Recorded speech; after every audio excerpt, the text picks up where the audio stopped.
मानव सेवा ही ईश्वर सेवा है। हमने किताबों में पढ़ा है, समाज में सीखा है, समाज में सुना है, लेकिन आज साक्षात जो हमने देखा इलाका है टाटा हॉस्पिटल मुंबई का, जिसके बारे में ये सुना जाता है कि सबसे बड़ा जो कैंसर का जो इलाज होता है, जो सबसे ज़्यादा यहाँ लोग आते हैं। अभी हम आपको दिखाएंगे कि रोड के दोनों तरफ देखिएगा, बड़ी मात्रा में लोग यहाँ जमा हैं। कई साल से ये इतना महंगा, जितना एक भ्रांति है कि कैंसर घातक बीमारी है जिसका कोई इलाज नहीं है। ये नाम से इतना डरावना और जानलेवा हो सकता है, लोगों ने कभी सोचा नहीं था। सबसे बड़ी दिक्कत ये होती है लोगों की भ्रांतियाँ कि कैंसर जिसको हो गया वो आगे जी नहीं पाता या उसको आगे उसका अंत निश्चित है। लेकिन ये चलिए, ये तो मेडिकल साइंस की बातें हैं। उसके बाद जिसको हो जाता है उसका परिवार इतना सफ़र करता है, इतना परेशान होता है। ये जो टाटा हॉस्पिटल है, ये जो परिसर है, जो हम सड़क पे खड़े हैं, यहाँ हज़ारों की संख्या में रोड के दोनों तरफ लोग टेंट लगा के कई सालों से इंतज़ार करते हैं अपनी पारी का, अपने प्रियजनों का, उनका इलाज हो सके। खाने की दिक्कत, रहने की दिक्कत, मुंबई जैसे महंगे शहर में सबसे बड़ी दिक्कत छत की। चलिए, छत के लिए उन लोगों ने अपना डेरा डाल लिया, लेकिन खाने की जो दिक्कत है वो सबसे बड़ी है। महीनों का इलाज होता है, सालों का इलाज होता है। हमने कहीं से हमें खबर मिली सोशल मीडिया के जरिए कि एक फाउंडेशन है जो रोज़ाना यहाँ आकर खाने के पैकेट और पानी देता है। संपर्क हुआ, बातचीत हुई, उत्सुकता बढ़ने के बाद हमने पता किया, जगह पर हम आए, देखा हमने कि द लिटिल साइन फाउंडेशन है, उसके जरिए एक बेहतरीन एक जिसे कह लेंगे हम बहुत ही बढ़िया, बहुत ही शानदार काम दशरथ कांबले जी हमारे साथ में, जो उसके संचालक है। बड़ी एक टीम है इनकी, बेहतरीन काम करते हैं। दशरथ जी, सबसे पहले तो आपका स्वागत है। और ये जो इतना बेहतरीन आप कार्य कर रहे हैं, प्रेरणा कहाँ से मिली और कैसे कर लेते हैं ये सब? पहले तो नमस्कार। आपने हमारे काम को सराहना और नोटिस किया कि हम लोग खाना बांट रहे हैं। ऐसे तो हम लोग रेगुलरली खाना बांटते हैं टाटा मेमोरियल कैंसर हॉस्पिटल के बाहर से। 2018 से ये कार्य हमने शुरू किया था। एक ऑटो से हम लोग खाना बांटते थे। 50 लोगों को हमने शुरू किया था खाना बांटने, रोड से जो शुरू किया था।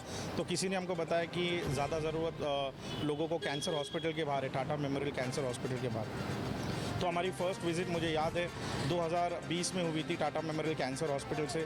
जब फिर यहाँ पर आके मैंने देखा कि लोगों को बहुत ज़्यादा तकलीफ़ है, रहने की तकलीफ़ है। रहने का तो चलो ये लोग फुटपाथ पे कैसे भी एडजस्ट कर लेते, लेकिन खाने की जो समस्या है इनकी, वो इनके जेब से जो डेली के खर्चे होते वो अफोर्ड नहीं कर सकते थे, वो बर्दाश्त नहीं कर सकते थे उतने खर्चे। तो इस वजह से वो लोग यहाँ वहाँ भटकते थे और कभी कभी खाली पेट भी, भूखे पेट भी सो जाते थे। तो हमने वो सब चीज़ें नोटिस की और हम लोग फिर वो डेली फूड डिस्ट्रीब्यूशन का जो प्रोग्राम है हम लोग ने टाटा मेमोरियल कैंसर हॉस्पिटल के बाहर शिफ्ट किया, जिसमें हम लोग ने 300 लोगों से शुरू किया था। आज हम लोग 500 लोगों को डेली खाना खिला रहे हैं यहाँ पर। और हम लोग ये नंबर्स बढ़ाना चाहते हैं। जैसे आपने देखा कि बहुत लोग अभी भी ऐसे लोग हैं जिनको खाना नहीं मिलता है, 500 के ज़्यादा भी लोग हैं। तो हम लोग की कोशिश यही रहेगी कि दिन ब दिन हम लोग और बढ़ाएं खाने का जो प्रोग्राम है, और हम लोग ये काउंट को ख़त्म कर दें। मतलब यहाँ के जो लोगों की ज़रूरत है, खाने की ज़रूरत, वो हम यहाँ पे लोगों को एक प्रोत्साहित करें और लोगों की जो ज़रूरत है वो ख़त्म कर दें खाने की। मैं रोकना चाहूँगा आपको।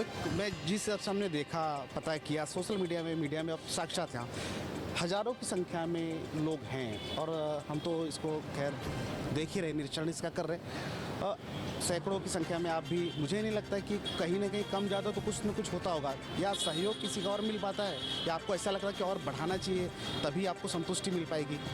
मुझे तो यही लगता है कि और बढ़ाना चाहिए, और मेरी कोशिश यही रहेगी कि मैं इसको और तेज़ी से बढ़ाऊँ, और लोगों तक पहुँचूँ, और लोगों की ज़रूरतें पूरी करूँ। ये कैंसर हॉस्पिटल ही नहीं, और भी बहुत लोग हैं जैसे रोड पे जो फुटपाथ पे रहते हैं, जिनका दोपहर का खाना बोलो, रात का खाना बोलो, जो नहीं मिल पाता है, उस वजह से लोग भूखे सोते हैं। तो हमारी ये भी कोशिश रहेगी कि एक ऑटो फिर से स्टार्ट किया जाए, और फिर से जो फुटपाथ पे लोग रहते हैं बॉम्बे के स्ट्रीट पे, उनको फिर से फीडिंग स्टार्ट की जाए। तो वो भी हमारा प्रोग्राम हम लोग जल्दी शुरू करने वाले हैं। कैंसर हॉस्पिटल में तो हमारा प्रोग्राम तो शुरू ही रहेगा ये फूड डिस्ट्रीब्यूशन का। उसके अलावा हम लोग और एक ऑटो करके और लोगों को खाना पहुंचाने फुटपाथ पे और भी जगह पे घूमते रहेंगे। इतना नेक कार्य, मानवता का कार्य, ये जो धर्म से भी परे है। तो कहते हैं कि मानव सेवा ही श्रेष्ठ सेवा है। धर्म में भी लिखा गया कि मानव सेवा ही आपको करनी चाहिए, उसके बाद ही भगवान प्रसन्न होते, ऊपर वाला प्रसन्न होते। इतना जो आप करते हैं, इतने बड़े लेवल पे करते हैं, लोगों का सहयोग मिलता है या दिक्कत होती है, कैसे मैनेज कर लेते हैं सब कुछ? और अंतिम सवाल उसी में जुड़ा ये है, इसकी प्रेरणा कहाँ से मिली और कितना अपने आप को आपका पारिवारिक डिस्टर्बेंस वगैरह कुछ होता है या समाज कैसे आपको देखता है? नहीं, पारिवारिक डिस्टर्बेंस तो होता है। एक्चुअली मैंने ये फूडिंग जो भी कैंपेन स्टार्ट किया था, हमारा एनजीओ सिर्फ फूड पे फोकस नहीं करता है, एजुकेशन पे फोकस करता है, ओल्ड एज पे फोकस करता है, और एजुकेशन के अलावा हम लोग ऑर्फनेज है, तो ये सब चीज़ों पे भी हमारा फोकस होता है। आप लोग वेबसाइट पे भी चेक कर सकते हैं। बहुत चीज़ें जो हमने की है वो मैंने मेरे पॉकेट से की है। अभी हम लोग ने जो फंड रेज, जो हम लोग लोगों से फंड्स की रिक्वेस्ट करते हैं, वो नवंबर से शुरू की है। 1 नवंबर से हमने शुरू किया था 2021 से। तो आप सोचो 2021 के नवंबर से 2022 के जनवरी, मतलब 3 ही महीने हो गए हम लोग फंड रेज करें। उसके पहले का जो सफ़र है वो मैंने खुद अपने दम पे तय किया था और मैं अपने दम पे सब कुछ किया था। उसमें मुझे बहुत चीज़ें मेरे बेचनी पड़ी, जिसमें मेरे घर हो गए, तो मैंने मेरे घर को बेच के, प्लस वो भी कम पड़ा तो मैंने मेरी सेविंग्स ख़त्म कर दी, वो कम पड़ा तो मैंने लोन भी लिया था 9 लाख रुपए का, तो वो भी चल रहा है। तो ये ऊपर वाले का मैं सोचता हूँ कि ऊपर वाला ही मेरे लिए रास्ता बनाएगा। ये मुझे लगता है कि मुझे भरोसा है कि बहुत लोग मेरे साथ जुड़ेंगे और इस कार्य को आगे बढ़ाएंगे। मुझे कोई अपेक्षा नहीं है। मुझे जैसे मेरे माँ बाप ने बताया था कि जब हम दुनिया में आते हैं तो कुछ लेके नहीं आते, तो वैसे ही हम जाते तो कुछ लेके नहीं जाते। तो जब जाते हैं तो क्या छोड़ के जाते, हमारा नाम छोड़ के जाते। तो वही मेरे डैडी ने बोला था कि जब यहाँ से जाओगे तो तुम्हारे बाद लोग तुम्हारा नाम निकालना चाहिए, ऐसा कार्य करके जाओ। तो ये मेरी प्रेरणा है। की सोच को हम तो सलाम करेंगे ही, पूरा देश सलाम कर रहा है। और एक जैसे कि हमने बताया कि काफ़ी कठिनाइयाँ इन्होंने खुद उठाई, इन्होंने साक्षात, हमें तो पता चला कि इन्होंने काफ़ी कठिनाइयाँ उठाई, घर बेच दिया अपना, काफ़ी मतलब, लेकिन संतुष्टि इनके चेहरे को देख कर, इनके हंसी को देख के लगता है कि कहीं ना कहीं ये बेहद संतुष्ट है अपने कार्यों से। और हम भी अपील करेंगे लोगों से, देश से अपील करेंगे, समाज सेवकों से अपील करेंगे, दिखावा करने वालों से नहीं, बिल्कुल नहीं। जो मानव सेवा में सही तरीके से, जो सच्चे मन से सेवा करना चाहते हैं, हम एक बार दिखा देंगे कि दशरथ कामले जी, इनका ये नंबर है, द लिटिल साइन फाउंडेशन चलाते हैं। ये बहुत ही में सर्च करने के बाद भी हमें आदमी दिखा, सही में ये, सही मायने में ये बंदा अब समाज सेवा को ही अपना धर्म और अपना कर्म बना चुका है। तो ऐसे लोगों की ज़रूरत है, खुलकर आइए सामने, इन लोगों की मदद करिए, इन लोगों के जैसे लोगों की मदद करिए, सराहना करिए, अप्रिशिएट करिए, तो ये ज़्यादा अच्छा होगा समाज के लिए, हमारे देश के लिए। हमारे साथ में एक और सोशल वर्कर मीरा भाईंदर से हैं, विवेक चौबे। हालांकि इन्हीं के जरिए हमें पता चला कि इतनी बढ़िया एक संस्था है और सच्ची संस्था है, क्योंकि सच्चे लोगों के पास ही सच्ची खबर रहती है। तो हमने भी एक जाना, काफ़ी उत्साह था हमके कि है क्या, तो दशरथ कामले जी से तो हम मिले। विवेक चौबे जी हैं। विवेक चौबे जी, सबसे पहले ये बताइए कि जो दशरथ कामले जो कार्य कर रहे हैं, क्या कहना चाहिए इसके बारे में?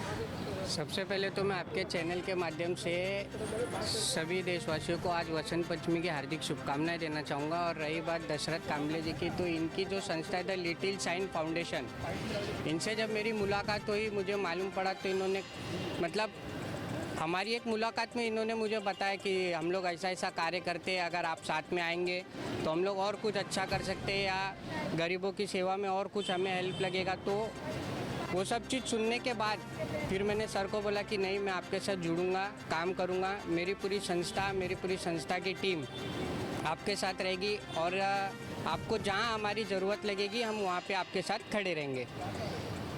तो ये तो ठीक है, बढ़िया लोगों के साथ में अच्छे लोग जुड़ ही जाते हैं, कहीं ना कहीं कारोबार बढ़ता रहता है। चलिए ठीक है, आपकी भी संस्था है, क्या कार्य चल रहा है और क्या सहयोग देना चाहेंगे भविष्य में, या अभी जो भी हमने देखा कि ज़रूरत अभी और भी है?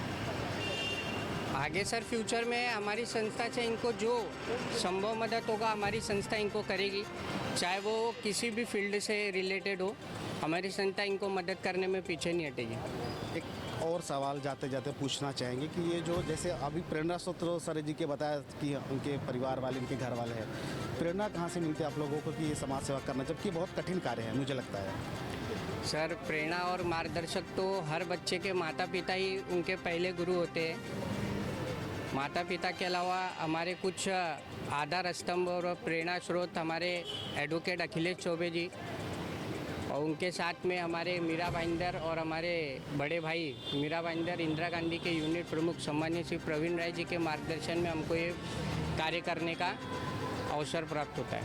धन्यवाद। राजनीति हो गई, सोशल वर्क हो गया। दशरथ कामले जी से जाते जाते अब एक सवाल और करेंगे। सर ये जो आप बेहतरीन कार्य कर रहे हैं, मन नहीं कर रहा है कि हम आपको छोड़ के चले जाएं। और ज़रूरत पड़ेगी जैसे, तो क्या अपील करना चाहेंगे आप लोगों से या शासन प्रशासन से, या आपके जैसे लोग जो और भी हैं जिन्हें पता नहीं है? मैं सभी से यही रिक्वेस्ट करना चाहूँगा कि मुझ जैसे बहुत से लोग हैं, मैं ये नहीं कह रहा हूँ कि मैं अकेला हूँ, मुझ जैसे बहुत लोग हैं जिनको आप लोग अगर कुछ मदद कर दोगे, आपकी मतलब आप खुद से जाके वैयक्तिक मदद करोगे या फाइनेंस से मदद करोगे या कुछ तरीके से भी मदद करोगे, तो उससे क्या प्रेरणा मिलती है हम जैसे लोगों को। हमको लगता है कि जैसे अभी मैंने जैसे अपना फाइनेंस यूज़ कर करके मैंने जब लोगों की हेल्प किया, तो मुझे भी ऐसा लग रहा है कि अभी कोई मुझे सपोर्ट करेगा तो मैं और अच्छा कर पाऊँगा। वैसे बहुत लोग हैं दुनिया में, आप लोग, मैं चाहता हूँ सभी से अपील करना चाहता हूँ, सभी से रिक्वेस्ट करना चाहता हूँ कि वैसे लोगों तक पहुँचे और वैसे सही लोग ढूंढे और वैसे सही लोगों की मदद करें, ताकि ये सब दिन ना देखने पाए हमको कि लोग रोड पे हैं और उनको तकलीफ़ है। तो धन्यवाद आपके चैनल का कि आप लोग आए और हमारे काम को सराहने, हमको आके आपने देखा कि हम कैसे काम करें, हमारे बारे में जाने, उसके लिए धन्यवाद। मैं बिल्कुल कहना चाहूँगा, समाज से फिर एक दोबारा अपील करना चाहूँगा, शासन प्रशासन से भी अपील करना चाहूँगा, और जो सच्चे, जो समर्थ हैं, जो सक्षम हैं, उनसे भी अपील करना चाहूँगा कि द लिटिल साइन फाउंडेशन, फ़िलहाल ये हमारे सामने, हम इनका कार्य देखा, कार्य देखने के बाद हम ये कम से कम हम संतुष्ट हैं कि ये सही मायने में ये कार्य कर रहे हैं। और मैं फिर अपील करूँगा, ये इनका नंबर है, ये इनके जो सारी डिटेल्स है, आप लोग भी इनको जांच पड़ताल कीजिए अगर आपके ये है, और सही मायने में दिल से आप दशरथ कामले जैसे लोगों को, विवेक चौबे जैसे लोगों की मदद करिए, ताकि ये जो मजमा जो दिख रहा है रोड के दोनों तरफ, मैंने देखा जैसे कैमरामैन को हमने बताया भी कि काफ़ी लोग सफ़र कर रहे हैं पैसे के अभाव में, राशन के अभाव में, खाद्य पदार्थ के अभाव में, रहने के अभाव में। हालांकि ये संभव तो नहीं है क्योंकि सीमित संसाधन इन लोगों के पास में भी है, लेकिन अगर जैसे कहावत है कि बूंद बूंद से घड़ा भरता है, अगर लोग इन्हें सही मायने में प्यार और अपनी सहयोग, आर्थिक सहयोग, तन मन धन जो कहा जाता अगर देने लगे, तो मुझे नहीं लगता कि हमारे देश में कोई भी मेडिकल से दिक्कत हो पाएगी, किसी को खाने की दिक्कत हो पाएगी। मुझे लगता है ऐसे लोगों की मदद करनी चाहिए और बड़े पैमाने पर करनी चाहिए। आज के लिए बस इतना ही। कैमरा पर्सन रफ़ीक खान के साथ मैं सुभाष यादव, टाटा हॉस्पिटल, मुंबई।